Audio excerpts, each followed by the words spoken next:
Assalamualaikum warahmatullahi wabarakatuh. Perkenalkan, nama saya Sri Milani Rezeki dengan NIM I21 11729, mahasiswa program studi ilmu komputer Universitas Juanda Bogor. Di sini saya akan menjelaskan mengenai tools Big Data dan Data Science seperti Hadoop, OpenRefine, Gephi, Deck.gl, dan Kepler.gl. Di sini saya akan menjelaskan mengenai hal tersebut untuk memenuhi nilai ujian tengah semester mata kuliah pemrosesan Big Data yang dibimbing oleh Bapak Muhammad Micep, Eskom MTI MTA. Baik, di sini saya akan share screen terlebih dahulu. Baik, yang pertama ini ada Hadoop. Hadoop merupakan suatu platform open source yang digunakan dengan memproses sejumlah data sebagai suatu kesatuan. Dengan menggunakan Hadoop ini, kita dapat memproses data yang berukuran besar yang disalurkan ke server cluster-cluster, distribusi, dan selanjutnya menjalankan aplikasi analisis terdistribusi di setiap cluster. Hadoop ini bisa menjadi solusi dalam mengatasi big data yang memiliki tantangan utama. Nah, tantangan utamanya ini ada tiga, yaitu yang pertama volume, velocity, dan variety, atau data yang diolah sangat besar. Butuh diakses dengan cepat dan sangat bervariasi sehingga sudah tidak lagi kita tangani oleh metode manajemen data konvensional.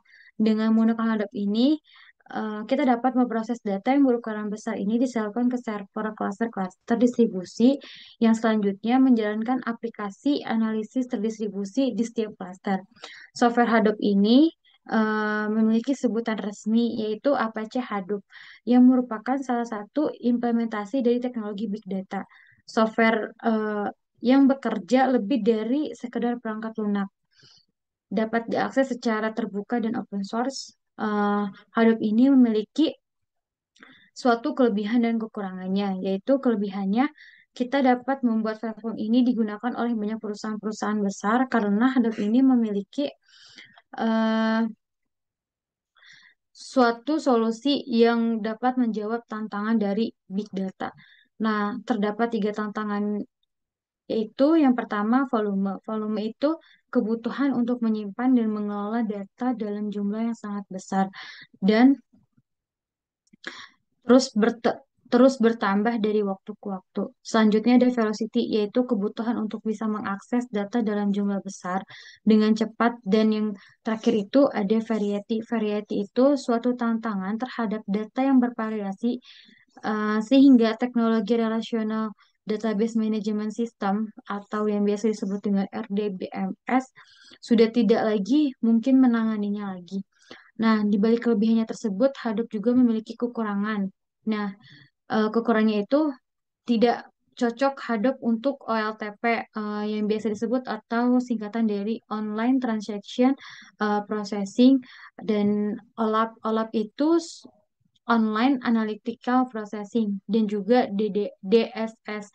DSS itu Decision Support System. Nah, implementasi dari Hadoop tersebut seperti yang sudah dijelaskan sebelumnya, banyak perusahaan besar yang menggunakan Hadoop ini untuk mengelola data yang perusahaan tersebut punya, yang pastinya memiliki jumlah yang sangat besar.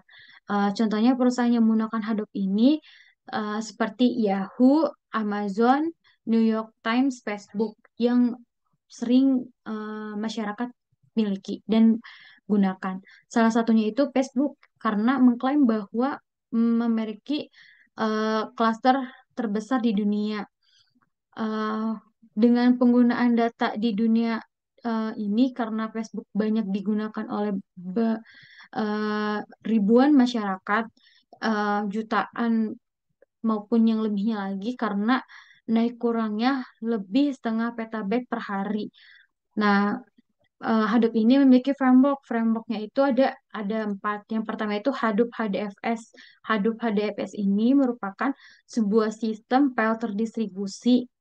Yang kedua itu ada Hadoop MedReduce, merupakan suatu model programming atau algoritma untuk pengolahan data untuk menentukan bagaimana data tersebut dijalankan input dan outputnya untuk diterapkan. Yang ketiga itu ada Hadoop Yarn. Hadoop Yarn ini merupakan sebuah platform resource management yang bertanggung jawab untuk mengelola resource dan cluster untuk melakukan reschedule. Yang keempat itu ada Hadoop Common. Hadoop Common ini berisi libraries dan utilities yang dibutuhkan oleh modul Hadoop lainnya. Nah, di sini saya sudah memperlihatkan web dari Hadoop Apache ini. Nah, yang selanjutnya itu yang kedua ada OpenRefine. OpenRefine ini merupakan suatu alat berbasis Java yang dirancang untuk bekerja dengan data yang berantakan data yang berantakan itu menjadi diperbaiki oleh OpenRefine tersebut. OpenRefine ini dapat memuat data, memahaminya, membersihkannya dan mengubahnya serta menambahkannya dengan layanan web dan data eksternal. Hal tersebut kita dapat lakukan dari browser web dan dalam kenyamanan dan privasi komputer kita sendiri. OpenRefine ini menyimpan semua data dengan aman dan menjalankan ke server kecil di dalamnya menggunakan browser web. Uh, Cara membersihkan data yang berantakan itu, misalnya kita bekerja dengan file teks dengan beberapa data semi terstruktur, kita dapat diedit menggunakan transformasi faset dan pengelompokan untuk membuat data terstruktur dengan rapi. Nah, transformasi data tersebut mengubah nilai ke format lain, normalisasi, dan denormalisasi yang memparsing data dari situs web. Nah, OpenRefine ini memiliki fitur pengambilan URL dan parser JSON, HTML, dan mesin DOM. Nah, di sini ada web dari OpenRefine tersebut yang saya sudah jelaskan seperti ini. Lalu yang ketiga itu ada GEPI. Nah, GEPI tersebut merupakan suatu perangkat lunak atau aplikasi open source yang digunakan untuk analisis jaringan yang mencakup visualisasi, eksplorasi, dan penanganan suatu jaringan sosial. GEPI ini merupakan suatu paket software open source yang profesional dalam menganalisa dan memvisualisasikan jaringan. Nah, GP ini memiliki layar interaktif yang mudah digunakan di mana kita dapat eh, mendapatkan tools yang kita perlukan secara cepat tanpa perlu banyak latihan terlebih dahulu atau kita harus mempelajarinya. Nah, kita di sini kita dapat mengimpor data dalam format CSV dengan mudah eh, dan ketika data yang benar ini telah dimuat dan dipetakan. Gap ini akan menghasilkan suatu grafik secara otomatis, namun fitur dari ekspor tidak begitu user friendly. Nah, dari Gap ini memiliki suatu kekurangan seperti eh, yang tadi saya sebutkan karena GPI ini tidak user friendly karena kita tidak bisa mengekspor desain kita ke dalam sebuah gambar atau dokumen HTML. Nah, di sini ada web yang dari GPI tersebut yaitu gpi.org. Kalian bisa cari dari Google. Nah, di sini tuh ada yang keempat itu yang saya akan jelaskan yaitu deck.gl. Nah, deck.gl ini adalah suatu kerangka kerja yang bertenaga web.gl untuk analisis data, eksplorasi visual dan dari kumpulan data besar. Deck.gl ini dirancang untuk menyederhanakan visualisasi kumpulan data besar berbasis web.gl berkinerja sangat tinggi. Suatu pengguna dapat dengan cepat mendapatkan hasil visual yang mengesankan dengan sedikit usaha yang memanfaatkan arsitektur yang dapat diperluas dari Deck.gl ini untuk memenuhi kebutuhan khusus. Nah, Deck.gl ini merupakan framework visualisasi yang menggunakan teknologi Web.gl dan menyediakan visualisasi data eh, 2D dan 3D yang dapat yang mudah digunakan dengan dukungan untuk set data yang besar. Kita dapat mendapatkan visualisasi data detail dengan Maps JavaScript API dengan menggunakan kelas Google Maps Overplay.gl.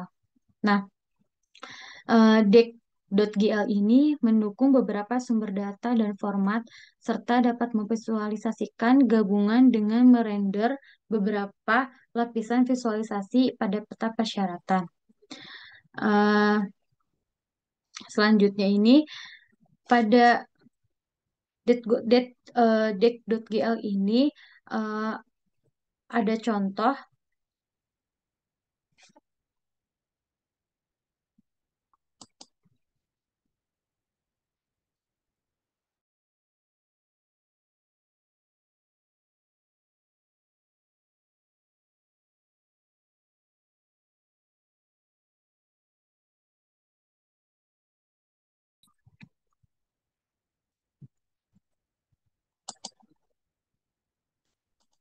Nah, Deck.gl ini eh, ada web tersendirinya itu Deck.gl. Nah, kalian bisa mencarinya di Google ini. Nah, jadi Deck.gl ini ada pun contoh penerapannya yaitu uh, Deck.gl dan Maps JavaScript API lainnya seperti Deck.gl Arts Layer, Deck.gl Trips Layer, dan Deck.gl Sketcher Plot.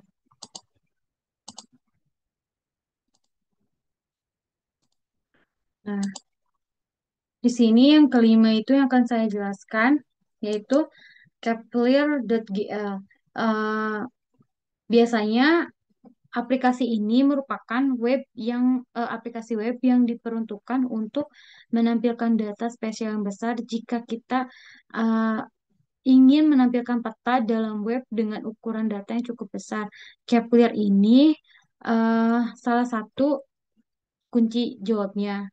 Nah, dalam beberapa contohnya itu Kepler.gl ini dapat melakukan render jutaan titik yang kemudian kita lakukan agregasi spesial.